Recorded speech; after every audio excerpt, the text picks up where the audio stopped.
Indian youth ని బొద్దింకలతో పోల్చాడు Chief Justice of India Justice Suryakant. Have you seen there are youngsters like cockroaches?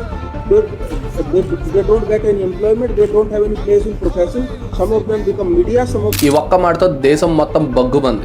May 15న chief Justice of India ఒక meeting లో మాట్లాడుతూ Indian youth మొత్తం cockroaches parasite లా behave చేస్తున్నారని చెప్పి కామెంట్ చేశాడు. ఏ ఉద్యోగం లేకపోయినా సరే సోషల్ మీడియా లేదంటే మీడియాలో ఛానల్లో జాయిన్ అయిపోయి సిస్టమ్ ని భ్రష్టు పట్టిస్తున్నారు. సోషల్ యాక్టివిస్ట్ లాగా ఆర్టీఐ యాక్ట్ ని యూజ్ చేసుకుని సిస్టమ్ ని డ్యామేజ్ చేస్తున్నారని చెప్పి ఆయన తీవ్రమైన కామెంట్లు అయితే చేశారు. ఆ తర్వాత ఆయన నేను కామెంట్ చేసింది ఫేక్ డిగ్రీలతో వ్యవహరిస్తున్న వాళ్ళ గురించి అని. అయితే మమ్మల్ని బొద్దింగులతో పోలుస్తావా అని మరుసటి రోజున అర్జిత్ దీప్కే అనే ఈ వ్యక్తి సిజేపీ అనే పార్టీని ఏర్పాటు చేశాడు. దానికి పార్టీ సింబల్ ఉంది. ఈ పార్టీలో జాయిన్ అవ్వాలనుకుంటే మీరు వెబ్సైట్ లో ఎన్రోల్ చేసుకోవచ్చు. దానికి ఈ పార్టీలో జాయిన్ అవ్వాలంటే కొన్ని రూల్స్ ఉన్నాయి. ఆ రూల్స్ ఏంటంటే ఫస్ట్ మీరు బద్దగస్తులై ఉండాలి, రెండోది మీకు జాబ్ ఉండకూడదు, ఇంకా మూడోది ఇంటర్నెట్ లో యాక్టివ్ గా ఉండాలి. అండ్ ఈ పార్టీకి ఒక మేనిఫెస్టో కూడా ఉంది. ఈ మేనిఫెస్టో కూడా చాలా సెటరికల్ గా ఉంది.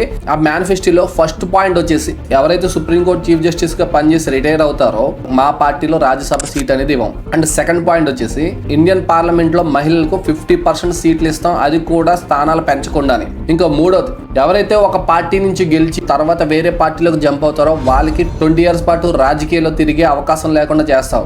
ఇంకా ఫోర్త్ వచ్చి డైరెక్ట్ గా ఈసీకి సరైన కారణం లేకుండా ఎవరు ఓటైనా సరే డిలీట్ చేస్తే ఉపా చట్టం కింద ఆ ఈసీని అరెస్ట్ చేస్తారు. ఇంకా ఫైనల్ గా ఐదో పాయింట్ వచ్చి ఈ అదానీ అంబానీకి సంబంధించిన మీడియా ఛానల్స్ అన్నిటిని ఆపేయడమే కాకుండా ఇండిపెండెంట్ జర్నలిస్ట్ ని ఎంకరేజ్ చేస్తాను. ఏదైతే గోధి మీడియాను ఇప్పుడు ప్రచారం జరుగుతుందో ఆ మీడియాకి సంబంధించిన జర్నలిస్టుల బ్యాంక్ అకౌంట్ల మీద ఎంక్వైరీ చేస్తాను. ఇక్కడ హైలైట్ విషయం ఏంటంటే ఈ పేజ్ పెట్టిన 5 days లోనే 10 million followers రీచ్ అయింది. ప్రస్తుతానికి ఇదైతే సెటరికల్ పార్టీయే, కానీ ఫ్యూచర్ లో ఇది యాక్టివ్ పాలిటిక్స్ లో వస్తుందా లేదా అనేది వేచి చూడాల్సిందే. మన ఇండియాలో కూడా నేపాల్ లాగా జన్జీ రెవల్యూషన్ వస్తుందేమో చూడాలి. ఈ सीजेपी पार्टी మీద మీ అభిప్రాయం ఏంటో ఖచ్చితంగా కామెంట్ చేయండి. सिस्टम है पैरालिसिस, हम रहते हैं गटर में, हाँ ग्राउंड रियलिटी, पर तुम्हारी चेयर्स में है ईगो और वैनिटी.